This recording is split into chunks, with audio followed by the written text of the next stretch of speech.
A ver, van a castigar a Israel. Sí, tal y como le escuchan.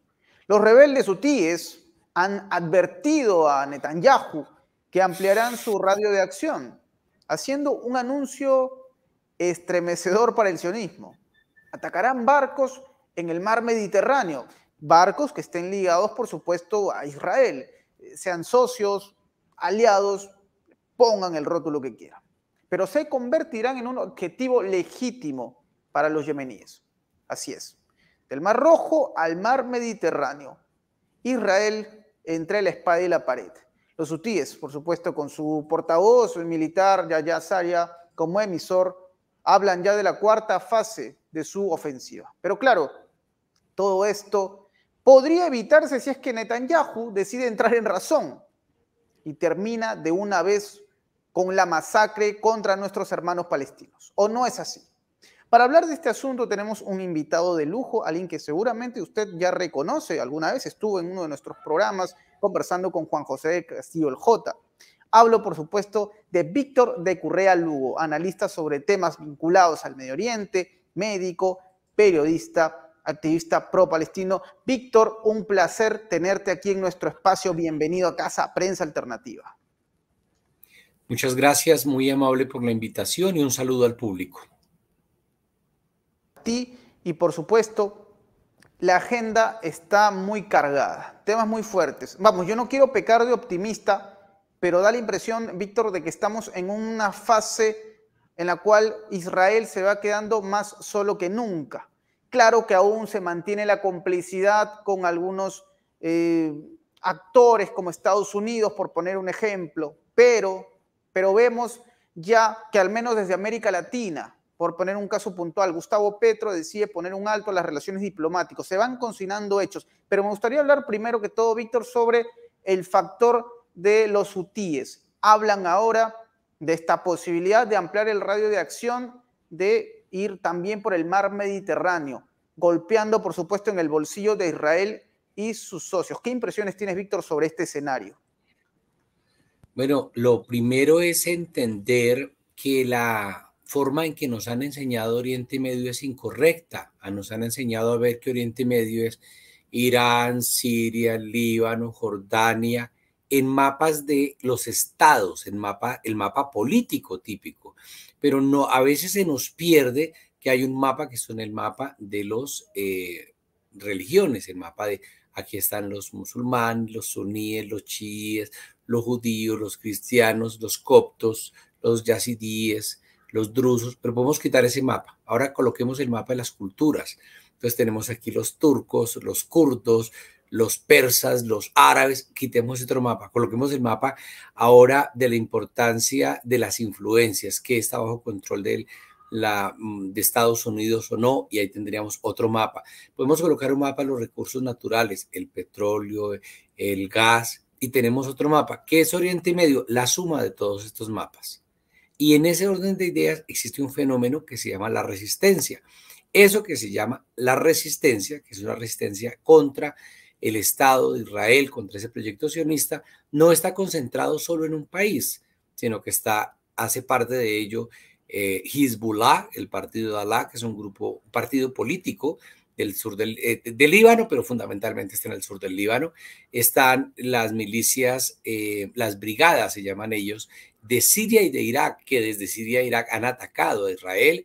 Está Irán, que nos demostró hace poco tiempo su real capacidad militar, y están los hutíes, que es una familia extensa, que se encuentra en Yemen, que está al frente del gobierno de Yemen y que ha demostrado su capacidad para controlar en el Mar Rojo el cruce de barcos para o desde Israel. Entonces, ese mapa de la resistencia es el que tenemos que tener en mente.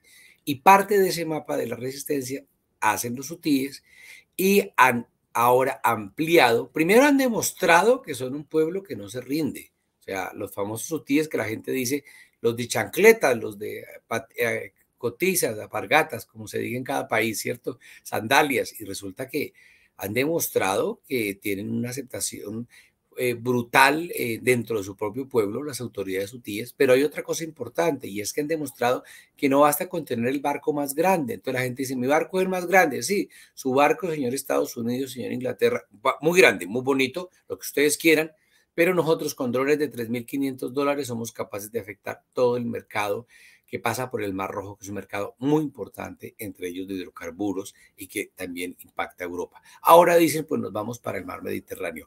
¿Eso qué demuestra? Demuestra efectivamente que no solamente Israel cada vez está más solo, su economía realmente cada vez está más golpeada, y recordemos una cláusula típica de los profesores de economía, ¿no? El dinero es cobarde. Es decir, el dinero, y cuando se toca el capital, el bolsillo de Israel, ya estamos hablando de palabras mayores. Entramos entonces a este escenario donde más se sienten tocados, en Israel por lo menos, ¿sí? El escenario en el cual la economía empieza a trastabillar. Hay de hecho protestas en la interna de Israel, ciudadanos que están hartos de lo que se está viviendo en este momento, ¿sí? A esto hay que añadir los socios que tiene Israel también, porque lo que impacte a Israel impactará seguramente también al Reino Unido, que es uno de los más interesados y que está estresadísimo el señor David Cameron, el ministro de Asuntos Exteriores, que hasta ya insinúan el hecho de negociar con los hutíes. De hecho, Víctor, salió un informe recientemente en un medio llamado The National, y el medio ruso Izvestia lo citó, hablando de un plan que tiene Estados Unidos en marcha, que tiene que ver, entre otras cosas, con negociar para reconocer a los hutíes. Ese es el plan que tiene Washington, reconocer a los hutíes de manera puntual, invitarlos a conversar y negociar la paz. Raro es, o bueno, raro no, pero llama mucho la atención que esto no incluya la causa de los hutíes, que es frenar el genocidio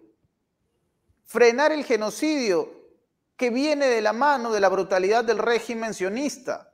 Estados Unidos quiere reconocer a los hutíes para calmar las aguas. ¿Y qué hay con Israel? El factor Estados Unidos, Víctor, en esta historia, ¿cómo lo ves? Hay una cosa importante y es las mentiras de los medios de comunicación. Y parte de la mentira es decirnos las verdades a medias. Entonces nos han enseñado que no se dice ocupación, sino territorios en disputa, que no se dice resistencia, se dice terrorismo, que no se dice pueblo palestino, sino árabes simplemente, que no se dice refugiados del 48, sino que los palestinos se fueron voluntariamente. Es decir, nos han ido creando una historia entre la cual pues no cabe la palabra genocidio, no cabe la palabra apartheid, no cabe la palabra limpieza étnica. En ese orden de ideas, Estados Unidos trata de ganar las guerras. Recordemos que Estados Unidos ganó Vietnam. Por lo menos en las películas de Hollywood, eso dice, que ellos ganaron Vietnam. La verdad es que perdieron Vietnam. También nos han enseñado que en la Segunda Guerra Mundial quien nos libera del fascismo es Estados Unidos. Es el soldado Ryan y sus muchachos, Tom Hanks y sus muchachos. Pero se nos olvida la historia real. Y la historia real tiene que ver necesariamente con entender qué fue la Segunda Guerra Mundial y el papel de la Unión Soviética. Podemos pensar lo que sea de Stalin, pero no podemos desconocer la historia. De la misma manera, en Vietnam salieron como salieron de Afganistán.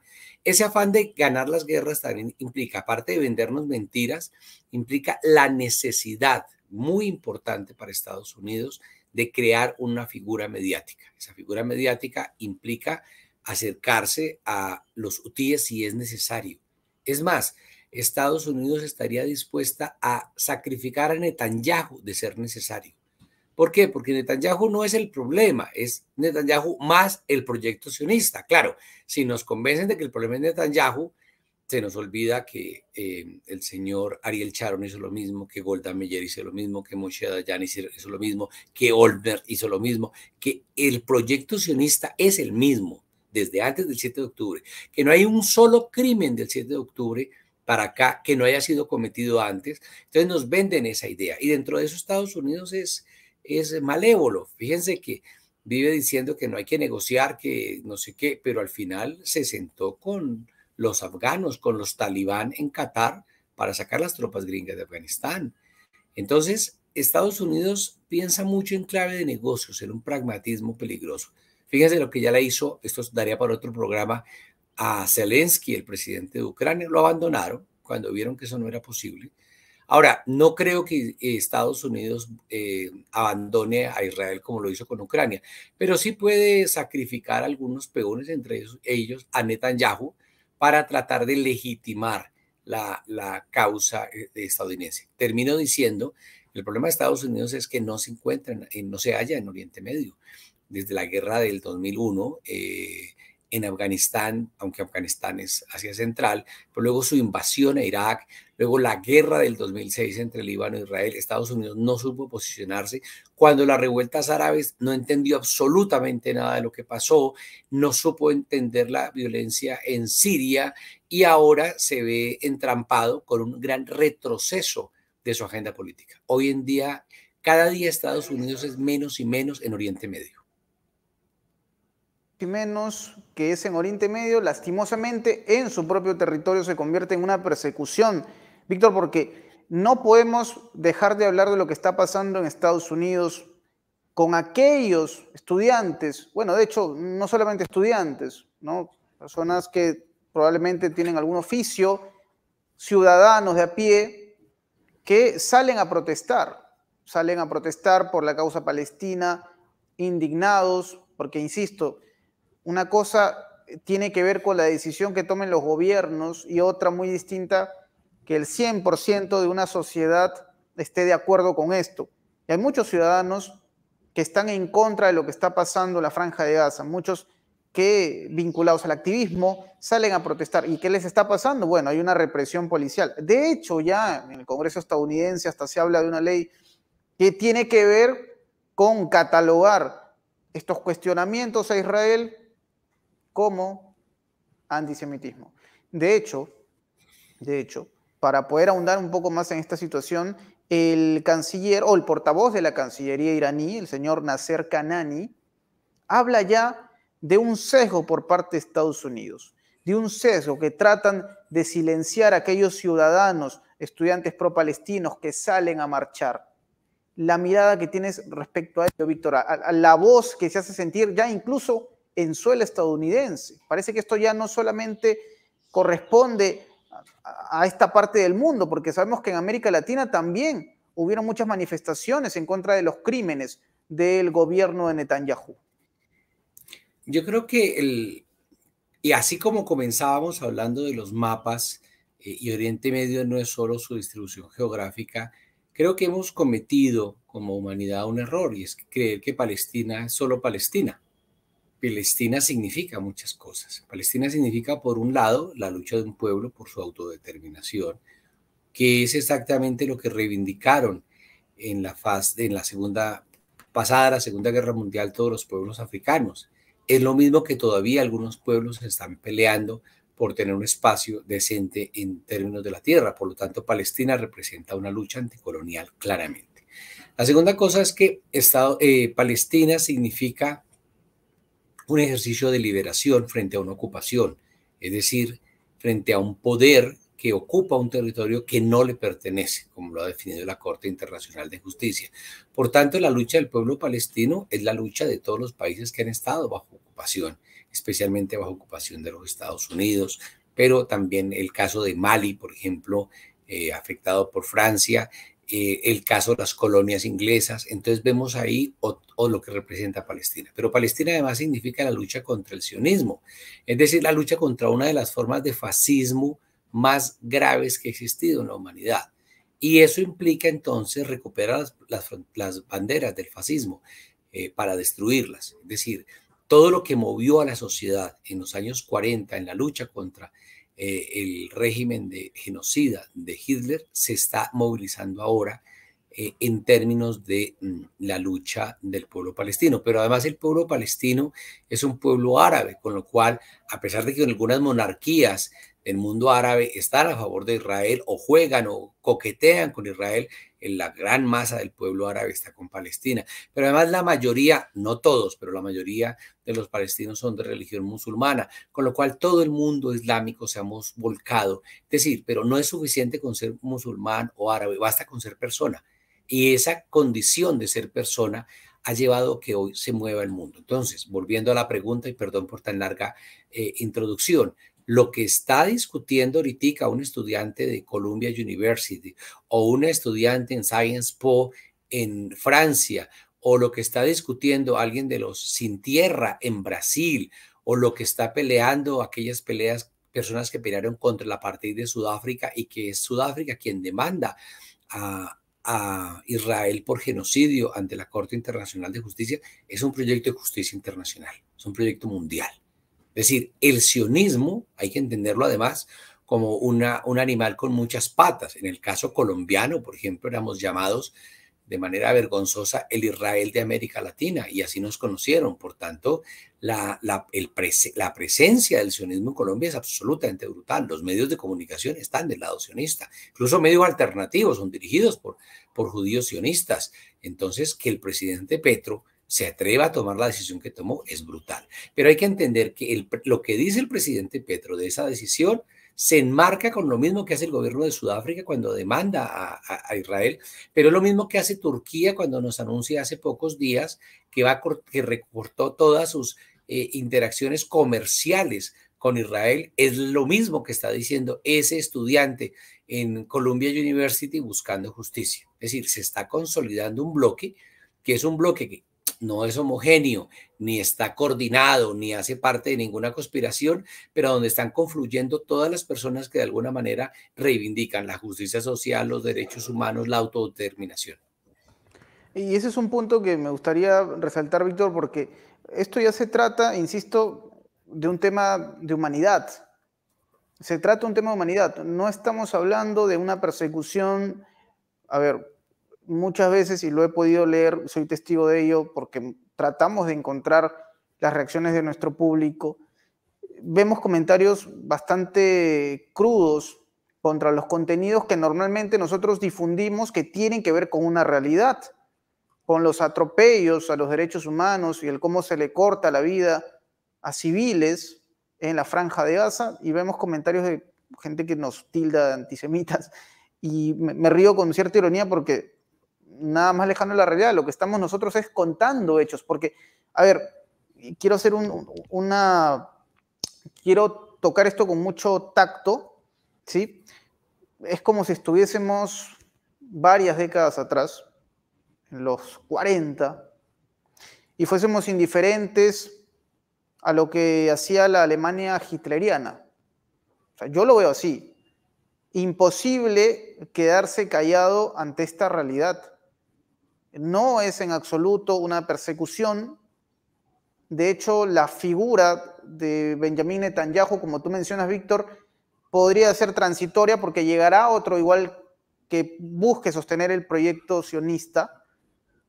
Y de hecho, insistimos en este punto, no es una persecución, es mostrar la realidad y no ser indiferente ante esto, ¿no? Entonces es cuestionable que desde Washington se hable ya de una etiqueta, ¿no?, de antisemita, cuando claramente lo que se está haciendo es contar una realidad con toda la crudeza que se puede contar y que de hecho sabemos debería cuestionarse diariamente, porque desgraciadamente ocurre con frecuencia y eso hace que incluso se empiece a ver esto como algo cotidiano, lo cual no está bien. No sé qué mirada tienes sobre esto, Víctor. Varias cosas. Lo primero es cómo nos han enseñado que la vida tiene un valor selectivo. Recuerdo cuando mataron 3 personas en la maratón de Boston y aquello fue un escándalo internacional y con eso se abrieron los noticieros. Claro, duele, claro, se condena 3 personas. Tuvo el mismo cobertura a la muerte de civiles en las guerras de Siria, de Afganistán, Eso no aparece. Hay unas víctimas de primera y unas víctimas de segunda. Asimismo, nos han enseñado que entonces los palestinos, el valor de la vida de los palestinos no cuenta. Por eso alguna gente decía, no, Black Lives Matter, la vida de los negros cuenta, sino Palestinian Lives Matter, la vida de los palestinos tiene sentido, cuenta también a la hora de hacer la discusión. Entonces, primero hay un adormecimiento de los medios de comunicación brutal frente a lo que está sucediendo. A pesar de que estamos viendo un genocidio en vivo y en directo, han empujado hacia la normalización de ese genocidio. Y eso implica una de las estructuras mediáticas más grandes. Por ejemplo, cómo hacer para que la gente entienda lo que es el derecho a la resistencia. La gente dice, no, es que Hamás es terrorista, punto. Vale, pero la pregunta es, ¿podríamos discutirlo? Entonces, a veces sacarnos de ese escenario de comodidad tan brutal, del aquí y del ahora nos puede servir, que era más o menos lo que tú decías. Alejémonos unas décadas atrás. Podríamos llamar a los judíos del gueto de Varsovia, que estaban siendo exterminados por los nazis, arrinconados en Polonia, y que se armaron a última hora para aguantar el genocidio, para tratar de resistirle a los nazis. ¿Los llamamos terroristas? Los franceses que se ven ocupados en París por la presencia de las tropas nazis y se organizan para defenderse, ¿los llamamos terroristas? Los ruandeses del Frente Revolucionario de los Tutsi se arman, ellos son las víctimas del genocidio, y atacan para hacer que los hutus salgan hacia el territorio de lo que se llamaba entonces Zaire. ¿Los llamamos terroristas? Con esto no estoy haciendo de ninguna manera ninguna apología a la violencia. Estoy diciendo que a Hitler no se derrotó con canciones ni con marchas. A Hitler se derrotó con las armas. Pero igual, el proceso latinoamericano de independencia de Bolívar y San Martín tampoco fue un dechado de un campo de rosas. Aquello fue doloroso y fue triste. La independencia de los Estados Unidos, la Revolución Francesa, son procesos que han sido profundamente violentos. Entonces, nos han hecho creer primero que los revolucionarios o que los transformadores o que los freedom fighters, diría uno, los reales freedom fighters luchadores por la independencia de Palestina, por la libertad, se nos presentan como terroristas. Y eso es una cosa peligrosa. ¿Qué esperarían los judíos de 1940 en los campos nazis? ¿Qué esperaron? Pues hombre, en los campos nazis, no solamente judíos, sino gitanos, negros, homosexuales, comunistas, discapacitados, enfermos mentales, todo lo que ustedes quieran agregar a esa lista, que no eran arios, eran el no ser arios. ¿Qué esperaban? Que alguien hiciera algo, que alguien moviera un dedo. Seguro que en los campos de Mauthausen, en los campos de Dinamarca, en los campos de Alemania, esperaban que alguien moviera un dedo. No es un problema de fronteras. Si pasara algo terrible y viéramos un genocidio como el de Darfur, ¿qué esperábamos? Pues que la gente hiciera algo. Yo trabajé en Darfur como médico durante un tiempo y allí las comunidades esperaban que la comunidad internacional hiciera algo. ¿Qué vimos en Darfur? ¿Qué vimos en Srebrenica, el famoso genocidio que se hizo por parte de los serbios en la guerra Bosnia-Herzegovina? Esperaba la gente que se hiciera algo. ¿Qué esperaríamos nosotros si nos estuvieran masacrando? Tú y yo, si somos palestinos y estamos allí, nos están bombardeando de esa manera tan infame, tan miserable, que las palabras se nos quedan cortas. Esperamos que hagan algo. Entonces decir, no, es que mi soberanía va hasta la frontera y de ahí para allá no me importa, es renunciar a la humanidad. No solamente a la idea de humanidad, sino a los propios principios que nos sostienen como seres humanos. Entonces, lo que está en juego no es solamente una convención contra el genocidio, que lo discutimos y la presentamos y la argumentamos. Lo que está en juego es el espíritu que hay detrás de eso que alimentó esa convención. Entonces, frente a lo que nos encontramos es a una discusión en la cual cada vez, como lo decía, hay dos grandes sectores, un sector que es claramente pro-palestino, claramente anti-genocidio, y un sector que está a favor de Israel, que no es pequeño. Emiratos Árabes, Arabia Saudita y Jordania, sus gobiernos han estado llevando alimentos a Israel. ¿Cómo es posible que tres regímenes árabes estén alimentando a un pueblo que está generando un genocidio en Gaza. 35.000 toneladas de munición ha llegado por lo menos de Estados Unidos a Israel para generar la destrucción que se ha generado. Ahora Estados Unidos quiere convencernos que es un problema humanitario. No, no, no, es que esto no fue un tsunami ni un terremoto. Es una decisión de seres humanos que han bombardeado, han asesinado.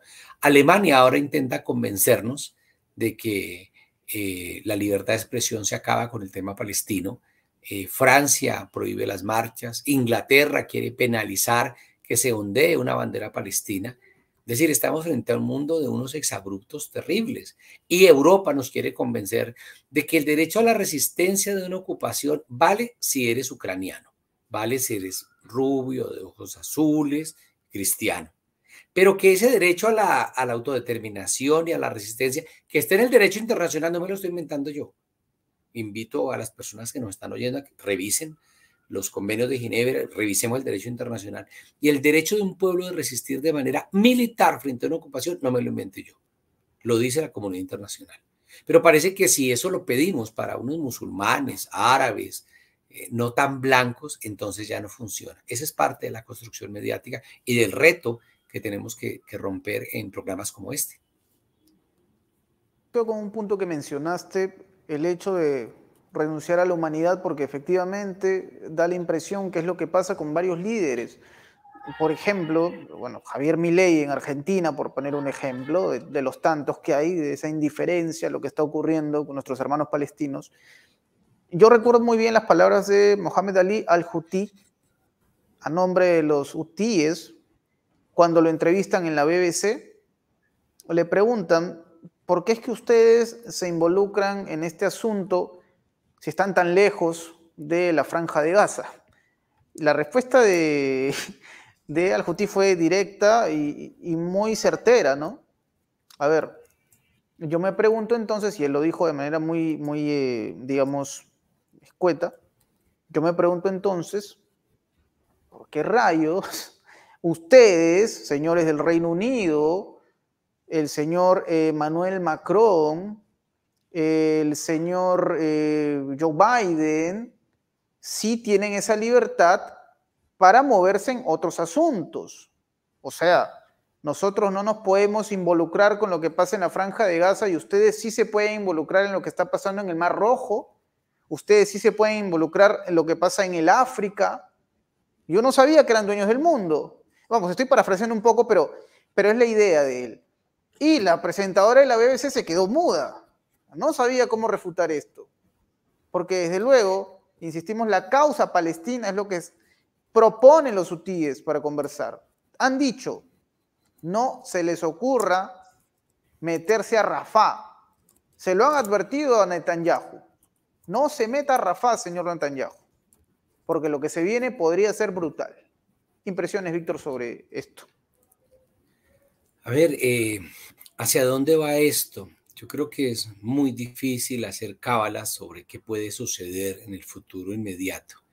Pero hay algunas cosas que sí nos están dando luces. La primera de ellas es que el mundo ha empezado a tomar partido y a desenmascararse. Esta crisis le ha permitido a uno mostrar el real talante de las monarquías árabes. Hemos visto el real talante de Europa, la Europa de los derechos humanos, la Europa antigenocida. La América Latina progresista también ha mostrado sus cartas. Milei ha mostrado sus cartas, Bukele también lo ha hecho, Petro, Boris, Lula. Estamos frente a un momento de crisis y en los momentos de crisis no hay posibilidad de discursos tenues, tibios. Como decía Dante Alighieri, que hay un sitio reservado, un sitio especial en el infierno para aquellos que pretenden ser neutrales en época de crisis. No es un momento para que hagamos una actitud de, digamos, de buscar cierta neutralidad valorativa cuando la realidad nos está atropellando y nos está tocando la puerta. Por el otro lado, es importante ver que todo indica que Estados Unidos está perdiendo cada vez más poder en el mundo. No solamente porque no entiende Oriente Medio, sino que su crisis interna es grave. Voy a dar algunos ejemplos para explicar por qué sostengo esta tesis. Si ustedes ven el número de homicidios en Estados Unidos año a año, el número de crímenes en colegios la compra de armas, el número de muertes por sobredosis, el número de suicidios, todos ven en aumento. Es una sociedad en descomposición que no es capaz de dar cuenta de su propia sociedad. Una sociedad más allá del fentanilo. El fentanilo no solamente es una causa, es una consecuencia, es una expresión de una degradación del capitalismo. Esa degradación del capitalismo encabezada en Estados Unidos va cuesta abajo en la rodada, dirían nuestros amigos argentinos. Pero hay una cosa importante, no va a caer mañana, ni pasó mañana, si no se demora. Y no va a caer sin arrastrarse, como la caída de cualquier imperio, lo que pueda por delante. En ese contexto hay que entender la política exterior ahora. Es decir, los BRICS como una alternativa económica, la cooperación sur-sur, el surgimiento de modelos económicos diferentes en el mundo, ¿no? ¿Qué es Mercosur? Incluso, ¿qué es la Unión Europea? ¿Qué es la Unión Africana? Los pactos del Pacífico. Entonces, hay una serie de corrientes económicas diferentes que han de alguna manera confrontado el capitalismo. Pero además de eso, la presencia en el mundo cada vez más clara de los derechos humanos. Yo no me imagino una manifestación como estas frente al apartheid, no fue tan grande. Frente a la guerra de Irak, no fue tan grande. Si nos devolvemos, frente a Vietnam, no fue tan grande. Pero ahora cada vez es mayor. Entonces, en ese proceso yo creo que hay que colocar la crisis de Israel. La crisis de Israel es una crisis, primero, que representa la crisis del capitalismo, dos, que representa una tensión sobre unos principios universales de convivencia de los seres humanos, tres, que demuestra y desnuda a Naciones Unidas por completo. Naciones Unidas, hoy por hoy, no es más que un cascarón vacío que no da cuenta de las voluntades del derecho internacional ni de la comunidad internacional. El fracaso mismo del derecho internacional. O sea, ¿cómo podemos hablar del Convenio de Ginebra sobre prisioneros de guerra después de Guantánamo? ¿Cómo podemos hablar ahora de la protección a civiles después de Gaza? Es imposible.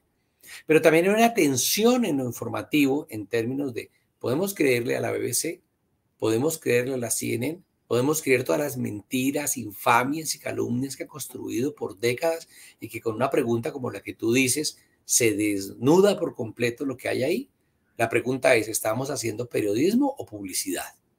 Una cosa es el marketing político, otra cosa es la publicidad, pero claramente eso no es periodismo. Pero además confronta también el mismo discurso de la academia.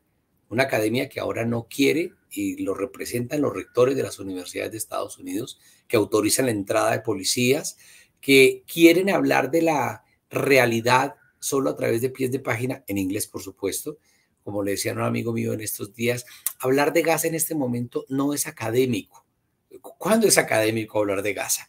Y tenemos a otra academia, que es la que está en la calle, la que está acampando en las grandes universidades de Estados Unidos, de Turquía, de Líbano, de Francia, los plantones que han hecho los estudiantes colombianos, chilenos. Entonces, hay un universo también de academia que está en pugna. Es decir, estamos en un momento de la historia donde Palestina nos muestra frente al espejo de las crisis mundiales. Y ese momento histórico, uno se preguntaría si encontrará un ápice de justicia. Un tema que está muy sonado, Víctor, en los últimos días, tiene que ver con lo que pueda pasar en la Corte Penal Internacional. Está esta posibilidad latente de que se emitan órdenes, o bueno, se emita un orden de arresto a Netanyahu y a su régimen, quienes forman parte, quizás en la parte más esencial, de los asesinatos brutales en la Franja de Gaza. Y uno se preguntaría si efectivamente veremos que algo como esto se termine ejecutando, o es solamente tal vez puro humo, como se dice aquí en Perú.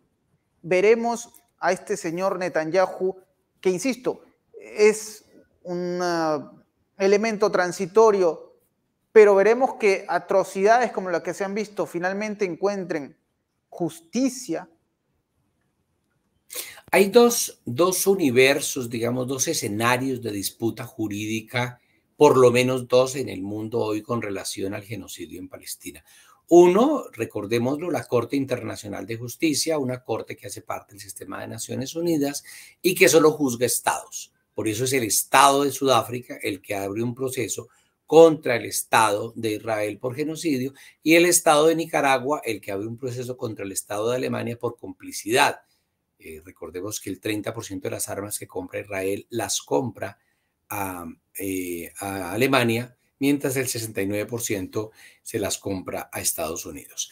Esa disputa, a la luz de la Convención contra el Genocidio, se da en un escenario que es la Corte Internacional de Justicia. ¿Cuál es el problema de la Corte Internacional de Justicia? Que no tiene dientes. Y aquí viene un debate filosófico del derecho desde la época de Thomas Hobbes. Una norma que no tiene dientes, que no tiene el respaldo de la espada, que no tiene fuerza, pues es una declaración. Hobbes decía algo así como los tratados internacionales sin la espada son solo palabras. Son solo palabras. Papel mojado, diríamos, en América Latina. Pero, ¿qué es lo que quiero decir con esto? Que las decisiones de la Corte Internacional de Justicia se quedan cortas. Hace exactamente 20 años estábamos acompañando a los palestinos en La Haya en el proceso que declaró ilegal el muro que construyó Israel hace 20 años. ¿Qué ha pasado con esa declaración? Nada. Entonces, entender que los triunfos jurídicos pueden ser importantes, pero no son suficientes si no se implementan.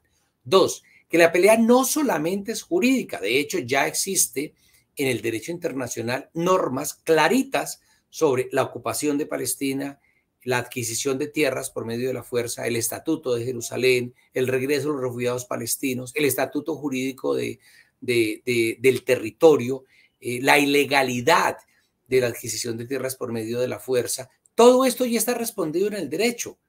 Es decir, si uno aplicase el derecho, ya mañana no había ocupación ni conflicto. Así de simple. Lo que pasa es que no ha habido dientes y esa es una de las preguntas que hay que hacer. Entonces, por un lado, es cómo le ponemos dientes al derecho. Es una pelea a largo plazo. Pero por el otro lado, no pensemos que la única herramienta es lo jurídico. Es una herramienta más. También hay el bloqueo, el boicot contra Israel, también están las manifestaciones, también está la lucha académica, también está la lucha mediática a partir de ahí. Tenemos un segundo escenario que es la Corte Penal Internacional. Allí se juzgan personas.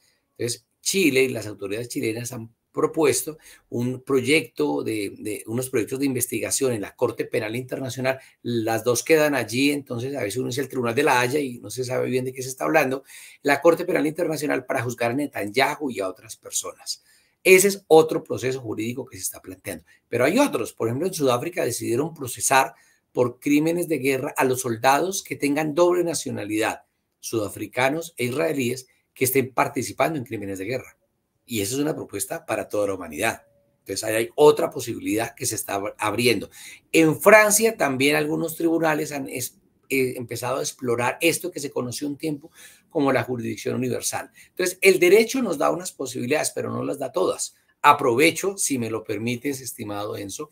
Una de las peleas es esta, las publicaciones. No sé si se ve bien el libro. Se llama Palestina, Genocidio y Resistencia. Este libro salió hace 2 días en Colombia. Es un libro donde intenta dar elementos de ese debate jurídico, del debate político, del debate mediático, del debate ideológico, para ilustrar. Es un trabajo mío escrito en los últimos, desde el 7 de octubre, 8 de octubre hasta nuestros días, y me parece que este tipo de esfuerzos puede ayudarnos, ¿cierto?, a difundir, pero no es suficiente. Ni los tribunales son suficientes, ni los medios de comunicación, ni los libros, ni la academia. Hay que poner todo eso junto. Por eso insisto que la voz de esa estudiante de Colombia va de la mano con esa declaración del presidente Petro. Es correcto, Víctor. Bueno, sí, hago un pequeño paréntesis porque lo que vimos ahora mismo fue el libro Palestina, Genocidio y Resistencia de Víctor. La verdad que es un privilegio, Víctor, hablar con alguien como tú que más allá, digamos, de la exposición que puedas hacer en este espacio, has podido profundizar en este asunto. Yo valoro mucho esto, ¿no? El comprarse el pleito, llevarlo a los niveles que en un sentido de humanidad se deberían llevar. Yo de verdad te admiro, Víctor, por eso. Valoro mucho tu aporte a la humanidad, porque este es un aporte a la humanidad. Hay que decirlo con todas sus letras, ¿sí? Y esperamos que este espacio también sirva de esto, de reflexión. Porque, claro, hace unos meses, y lo digo a título personal, Víctor, yo vivo en Perú, Y las reacciones que uno podía ver en las redes sociales cuando ocurrió lo que ocurrió el 7 de octubre era un señalamiento contra Hamas, tildándolos de terroristas, y algunos hasta ponían banderitas israelíes en sus fotos de perfil, desconociendo lo que había atrás, que es quizás lo que indigna también, cuando se trata de contar la historia sin los antecedentes. Los antecedentes muchas veces nos llevan a entender una razón de por qué está pasando lo que está pasando. No solamente se trata de tomarle una foto al momento, ¿no? Esto no es solamente un en vivo, la vida no es un en vivo.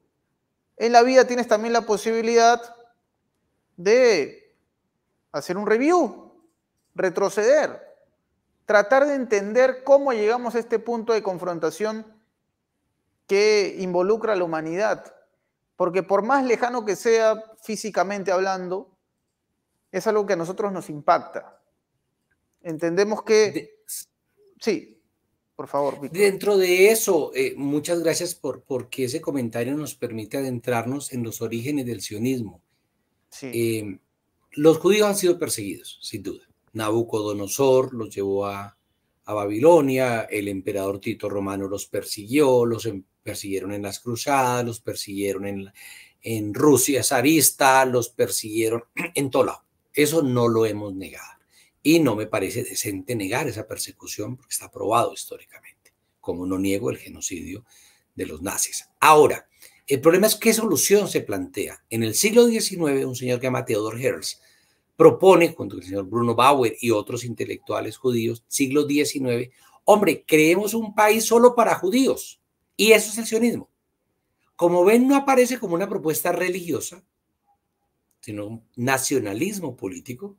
Y dos, aparece en el siglo XIX, no tiene nada que ver con Abraham, ni con Isaac, ni con Moisés. Eso es instrumentalizar la religión para convencernos de otra cosa. Entonces yo estoy de acuerdo en que los judíos han dolorosamente sido víctimas. No estoy de acuerdo con su condición de víctima, sino reconozco ese hecho histórico. Y entonces esos judíos necesitan una alternativa. El pueblo judío necesita una alternativa.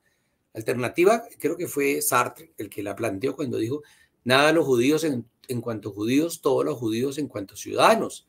En vez de luchar por la integración sin discriminación de estas comunidades dentro de Europa, lo que se plantea es crear un Estado judío. ¿Y dónde piensan construir ese Estado judío? En Argentina. Después pensaron en Uganda. Y solo después pensaron en Palestina. Entonces es un proyecto que no es religioso, que no nace de la...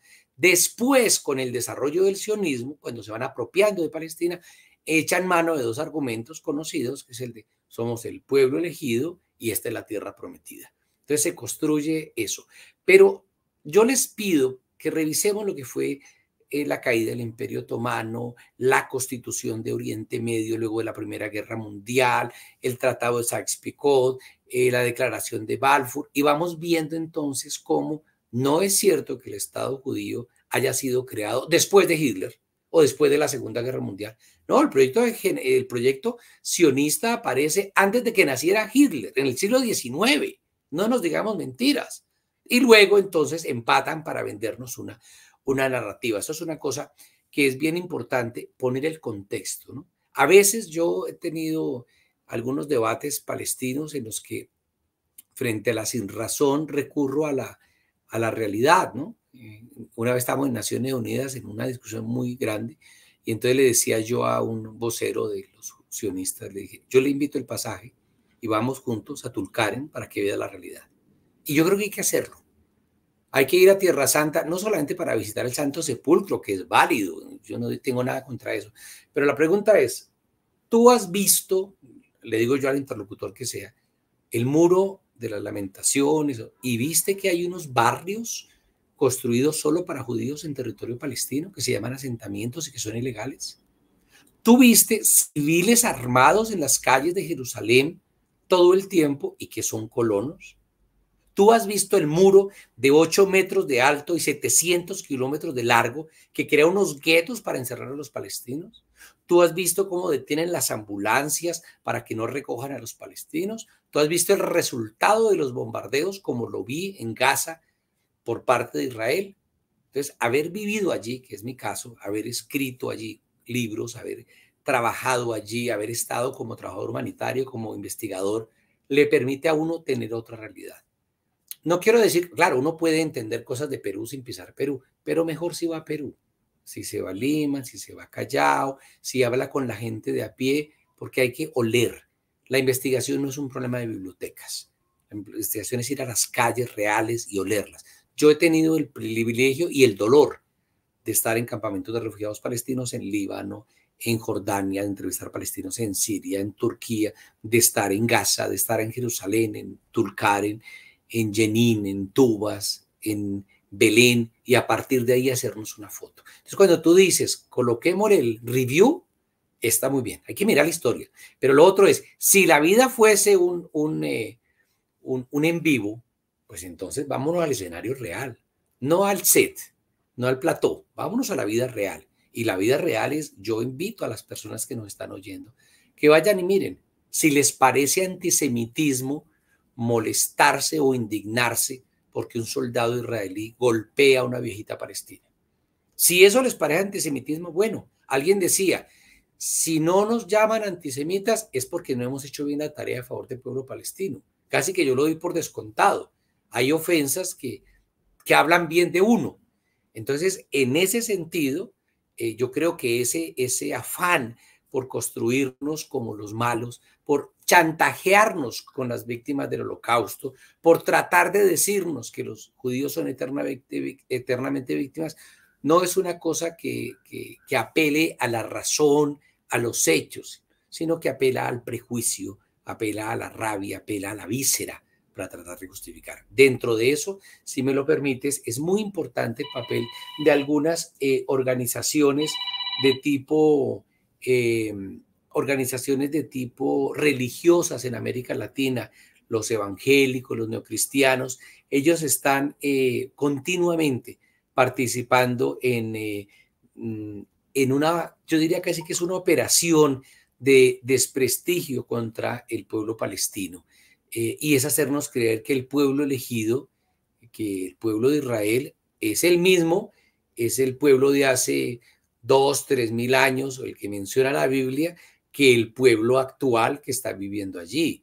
Y eso es una mentira. Pero además de eso hay dos discusiones de fondo que son muy importantes. Y yo le digo a mis familiares evangélicos, ¿cómo es posible que desde el universo evangélico, donde se respetan los textos evangélicos, se defienda desde ahí al pueblo judío que no respeta a los evangélicos? O dos, ¿cómo si tu Mesías es Jesús de Nazaret, puedes reivindicarme como cristiano al pueblo judío cuando el pueblo judío no acepta que el pueblo de que Jesús de Nazaret es un Mesías? Los musulmanes sí lo aceptan. Entonces, en ese orden de idea hay unas contradicciones, pero no obedece la razón. O sea, uno puede ponerse Biblia en mano a discutir con ellos. No es un problema de razón o de respeto a la religión, es un problema de un discurso político. Estados Unidos está detrás de muchas de estas iglesias para hacernos creer quiénes son los buenos y quiénes son los malos. Entonces hay unas fabricaciones que hay que romperlas, como uno mirando hacia atrás, como tú lo dices, y otra mirando el contorno, el contexto real donde pasan las cosas. Así es. Como tú lo mencionas, Víctor, tiene mucho que ver con esto, el olfato, el poder salir de esta zona de confort, ¿no? Que muchas veces ocurre cuando te tratan de plantear una verdad maquillada por primero los banners que pueden aparecer en la información, ¿sí? Y el sesgo evidente que puede haber cuando invitan a especialistas, y esto lo he visto mucho, insisto, en la televisión peruana. No es una crítica hacia mis colegas, ¿no? Es una realidad.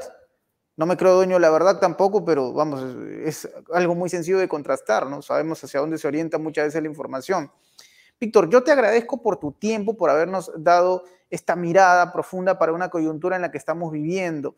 Me gustaría, por favor, si nos puedes dar una reflexión ligada sobre todo a nuestro público que es latinoamericano, el ciudadano peruano, colombiano, chileno, argentino, boliviano, venezolano que nos está viendo, ecuatoriano, espero no quedar corto.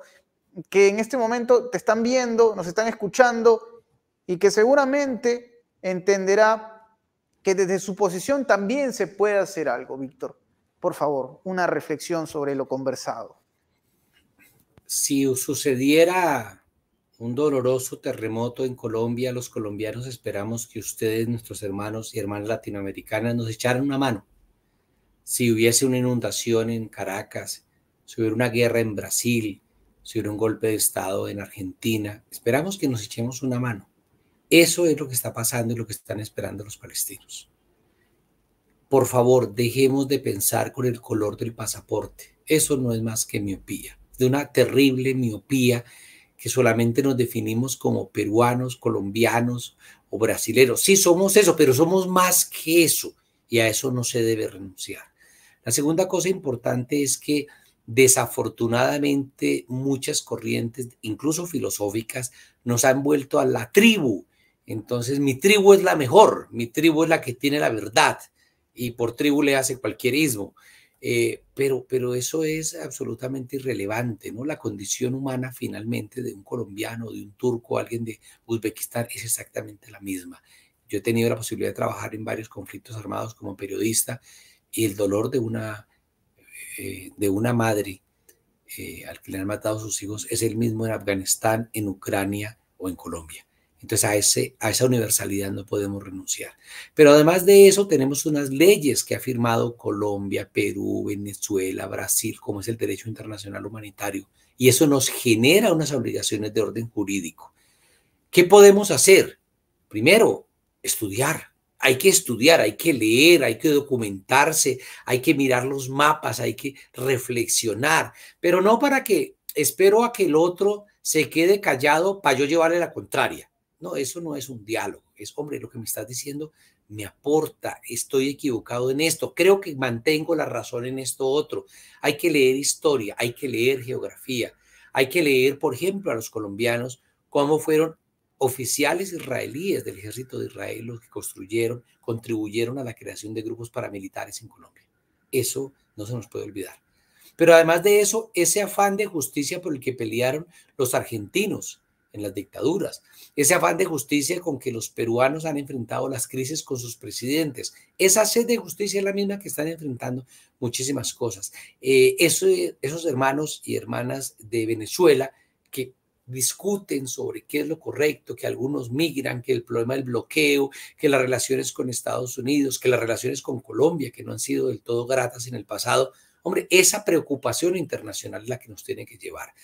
Otra cosa que podemos hacer, estoy seguro, mi estimado, que allá en Lima hay 2 o 3 árabes o 4 o 5 musulmanes y no sé cuántos palestinos para sentarnos a que nos cuenten la realidad y seguro nos van a contar de su abuela que fue expulsada y que terminó llegando a Lima en algún barco tratando de sobrevivir. Pero además de eso, tenemos que ser capaces de ordenar los discursos en la academia, en los medios de comunicación. Tenemos que, por ejemplo, presionar a nuestros gobiernos para que cumplan con su deber.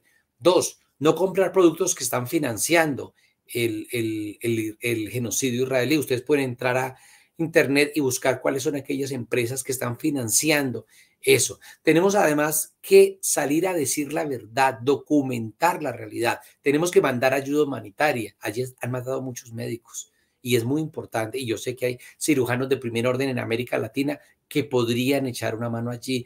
Tenemos que enviar ayuda humanitaria. En el caso colombiano mandamos varias toneladas de medicamentos y estamos preparando un segundo envío de medicamentos para la Franja de Gaza. Es decir, siempre podemos hacer algo.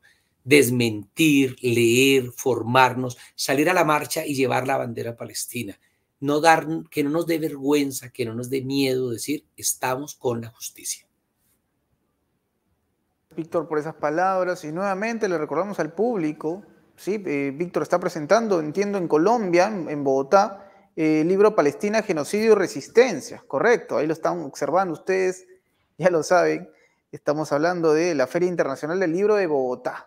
Así es que sí, en la descripción pondremos detalles. Entiendo, Víctor, que tienes un website, ¿correcto? En el cual, exacto. Sí. Yo tengo una página web donde hay secciones de los países que he cubierto como periodista, por supuesto, Ucrania, por supuesto, los kurdos, por supuesto, Siria, Colombia, el conflicto armado colombiano. Hay una sección en mi página web victordecurrealugo.com, que está dedicada exclusivamente a Palestina, y estoy publicando más o menos 2-3 análisis por semana sobre lo que va pasando. Y yo creo que eso ayuda como a crear una corriente de opinión. No porque, repito, te robo las palabras, no porque yo tenga la verdad, sino porque creo que tenemos que darle voz a los palestinos. Y a veces le preguntan a uno, como en el caso de mi libro, el de Palestina, Genocidio y Resistencia, Víctor, ¿y por qué entrevistas palestinos? Yo entrevisto aquí refugiados palestinos, entrevisto desplazados palestinos, entrevisto en mi libro comandantes de Yihad Islámica, de Hezbollah, de Hamas, del Frente Democrático, un trabajo periodístico hecho en los últimos 3-4 meses en el terreno de ir y hacer estas entrevistas. ¿Por qué darle voz a los palestinos? Hombre, porque los israelíes tienen todas las otras voces. Tienen la BBC, tienen CNN, tienen The Guardian, tienen el New York Times, tienen todo. Pues esto es apenas un parlamento pequeñito, pequeñito comparado con esa gran industria para darle voz a los palestinos. Ahí en mi página web, victordecurrealugo.com, voy colocando estas discusiones y abierto, por supuesto, al debate razonado, documentado, sin insultos, al debate que nos permita realmente ser solidarios con la causa palestina. Perfecto, Víctor. Entonces, ya lo saben, en la descripción aparecerá la página, el link para que usted pueda acceder, pueda conocer un poco más de Víctor, quien ha sido muy gentil en darnos esta mirada y que seguramente lo tendremos nuevamente en Prensa Alternativa. Es una persona, por lo que he podido conversar con él, entiendo, primero que todo, insisto con este detalle, solidaria, porque la solidaridad empieza con la acción, el activismo, ¿sí? Es parte importante de esto. No guardárselo hacia adentro, como dice Víctor, no avergonzarse. Si es que hay que salir con la bandera palestina, pues se hace porque es un mensaje para el mundo, ¿sí? Y es verdad también, se necesita un equilibrio de las cosas, porque probablemente las voces de los palestinos no aparecerán en otros medios como The Washington Post, por poner un ejemplo, ¿no? Entonces es importante que haya un equilibrio de las cosas. Víctor, te agradezco nuevamente por haber estado en nuestro espacio, espero tenerte pronto aquí en Prensa Alternativa, que es tu casa, y por supuesto, invito al público a visitar tu página y a nuestro querido público, si aún no se han suscrito a Prensa Alternativa, suscríbanse, que es totalmente gratis, denle me gusta al video si es que les gustó, comenten y compartan, que forma parte también de ser un usuario activo, ¿sí? Les agradezco por su presencia junto a nosotros y estaremos volviendo en una próxima oportunidad. Hasta luego.